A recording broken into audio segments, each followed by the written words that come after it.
All right.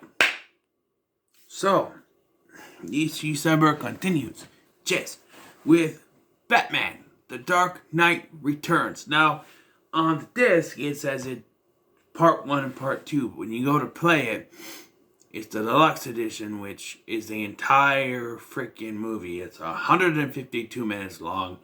My God, it's a long movie. And is it necessary? No, because there's so much that goes on in this movie that just... It's not a bad movie. I actually kind of enjoyed it. So you know the story of The Dark Knight Returns. An aging Batman has retired, and he's brought, because of this gang called the Mutants, he's brought back in to fight them, but the society of where they are now doesn't approve of this, so there's some backlash, and eventually Superman is brought in to stop Batman's vigilantism. But Superman doesn't actually step in until towards the end of the film, which I was expecting more of. Yeah, this movie takes place in 1986, which is 1 year before I was born. Yes, apparently the Batman stuff took place years earlier. I don't know. But this is following the death of Jason Todd. The Joker is in jail, and we see that Two-Face gets his face fixed, although that doesn't fix his psyche, as we find out. He believes that his fixed face, his complete normal face, the normal side, he believes, is the scarred side. He wants to be completely disfigured, but he wears the bandage on his face. And he's bald, which had me confused enough for Lex Luthor at first, but they kind of,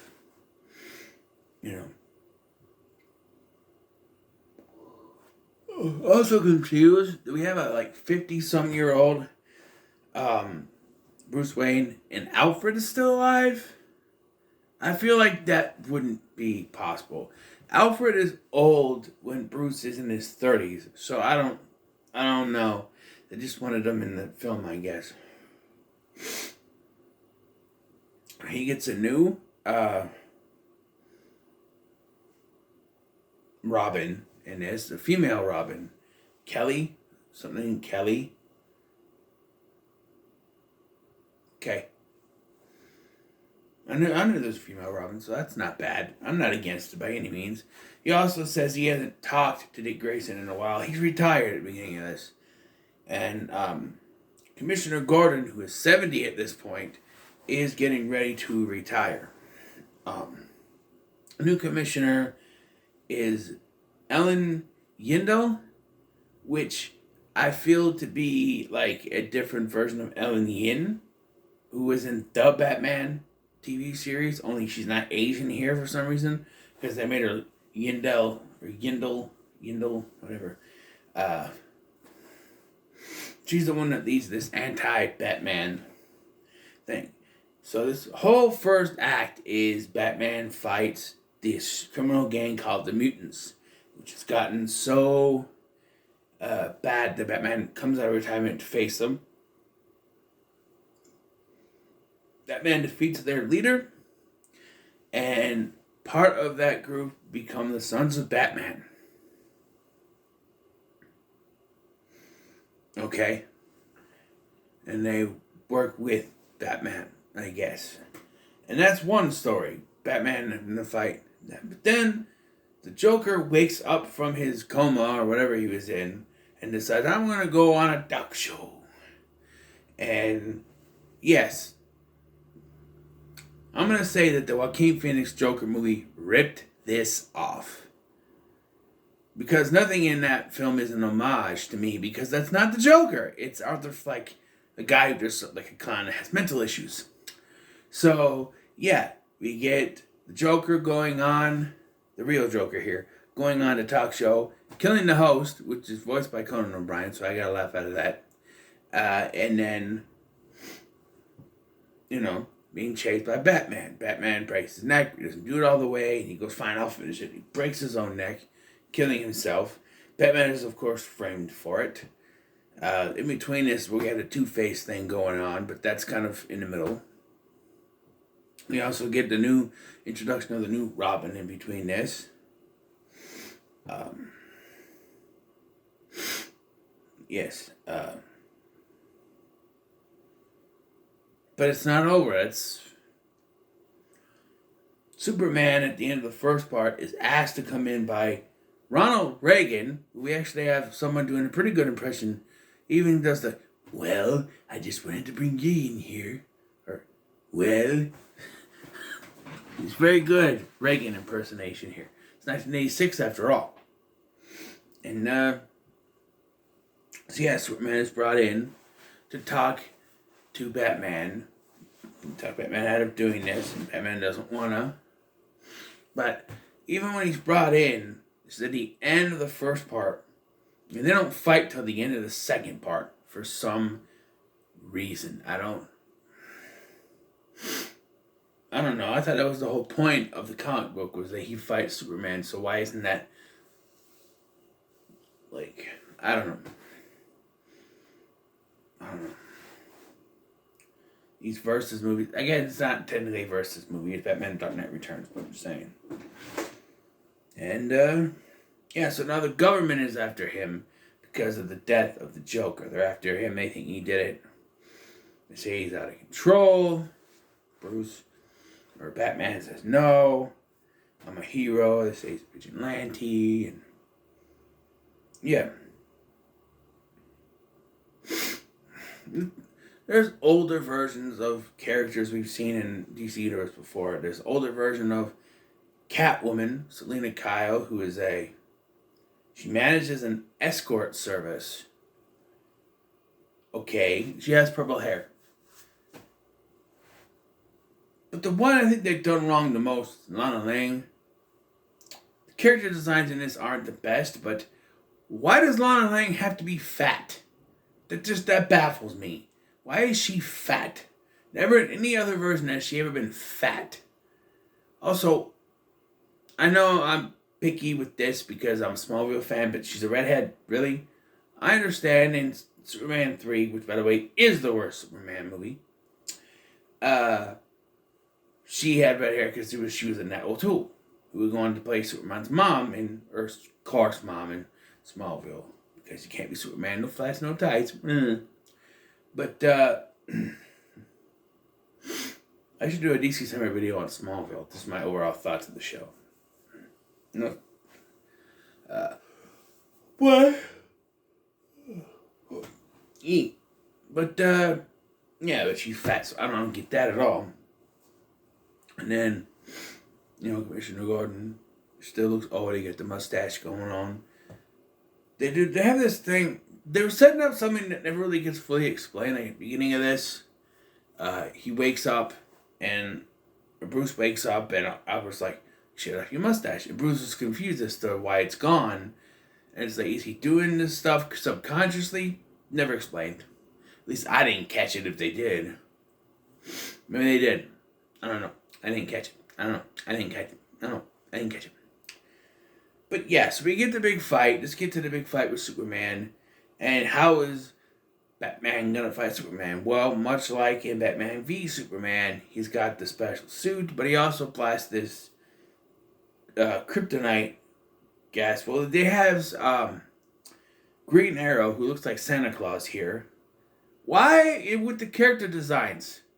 They make Bruce look fat, which is understandable, because, he's older gentleman. But they have Lana Lang be fat. Like, freaking Selena Kyle has purple hair. And the Green Arrow looks like Santa Claus. People, when the Green Arrow gets older, he don't look like Santa Claus. He's distinguished. He still looks as thin as he is, but he's got a beard. I've seen old Green Arrow. Okay? Did I say Green Lantern? Green Arrow. Old Green Arrow. And he doesn't look like no Santa Claus. Okay? But he does. He got a bald spot on the top. He like Hulk Hogan with a full beard. But, look like my supervisor, actually. But, yeah, so Green Arrow, Santa Claus, shoots Superman with a kryptonite arrow that pushed this gas that just weakens him a little bit. Batman doesn't want to weaken him completely. He doesn't want to kill him. Beats him up. Superman tries to warn Batman about his heart, and he ends up... I find this all very... Like, I thought everything was a set. Like, Bruce has a heart attack. The Wayne Manor erupts in flames, explosions, boom, poof. And then Alfred has a stroke. Everything is set up. None of them are dead. And he's going to have this secret team. And they tease this when they go to the funeral. And Kelly is there. And Superman hears a heartbeat and winks at her. I'm like, okay, so it's all set up. But no, Alfred is actually dead. He's the only thing that doesn't make sense. Like, was he not in on the plan? Did he have a stroke because he thought Bruce was dead? I don't understand that at all. And then you see that they're going underground in the caves with the Sons of Batman and Green Arrow Santa Claus. And, yeah, they're going to keep going, I guess. It's not really an ending, but this thing is 152 minutes long, so it's got to be the end, right? I like the idea of an aging Batman where he's retired, but there's still crime and he still wants to get out there. I like that. Does it need to be split into two parts with 152 minutes? Hell no. Hell no. All you needed to do, you could cut out. Okay. So, did he kill the... Here's what you do. Take the Joker stuff out, right? Take the Joker stuff out. Take the Harvey stuff out. Here's what you do. It's one movie, right? You have aging Batman. Retired, but he still wants to fight. The music getting too much. The cops can't deal with him, so he comes out of retirement and he fights the leader. He kills the leader halfway through the film, right? This is where they decide that the only one that he has the Sons of Batman working with him, and they're going to try to stop crime in Gotham City. But it's gotten to be too much. They're hurting people, It's not the way the cops want to do it. So, President Reagan, well, Superman, I need your help. So, Superman comes in and he's forced to fight in the end. Then you can do the whole setup with the heart attack and everything. At the end of that, if you want to have the new Robin, do that. You could add the new Robin in there as well. But you don't need the Joker stuff. You don't need the... you could make this a 2-hour film. One film, 2 hours long. I know it's animated 2-hour-long film. And just do it that way. And I'm afraid I'm going to feel the same way with The Long Halloween. Because that's 2 parts. A lot of times you do 2 parts, you don't necessarily need it. Look at Harry Potter. Look at Breaking Dawn. Harry Potter and Twilight. Did those need... I mean, there's a lot of stuff going on in the Harry Potter one, so I'll give it that. But nothing happens in 2 parts of Breaking Dawn. Nothing. So, yeah, When we look at The Hobbit, The Hobbit was a trilogy that wasn't needed. Because they had to make up an entire 3rd film with a battle that didn't happen in the book. Because they gotta have an epic conclusion. When that's not what The Hobbit was. The Hobbit was a journey of a hobbit to go with a bunch of other dwarves. And then he uses his brains to outwit an ogre. And he battles with Smaug a little bit and fights the ringy ring. And then he comes home. That's it. There was no big battle at the end. Nothing. There was hints that what's-his-face from Lord of the Rings was coming back. But Sauron. But there was so much Sauron stuff in this. Because they needed filler to do 3 films. I'm just saying. I want to review the Lord of the Rings movies so bad. But I'm waiting. Scotty TV episode coming soon, explaining how next year gonna be a little bit different. Just saying. But anyway, this movie was pretty long. Ha! Gotcha. No, it's the middle of the road. Because while I liked what they had going. I don't think it needed to be in 2 parts because it's too long. So, yeah, it's the middle of the road. Ha! Got you with that one. It's the middle of the road because it takes too long to get down the damn road because it's 152 minutes long. So, yeah, it's not necessary. But I did enjoy some of the parts. So, there's that. So, what are your thoughts on Batman The Dark Knight Returns? Let me know in the comments below. Make sure to like, share, and subscribe. Thank you for watching. I've been Scotty. I'll see you in the next one.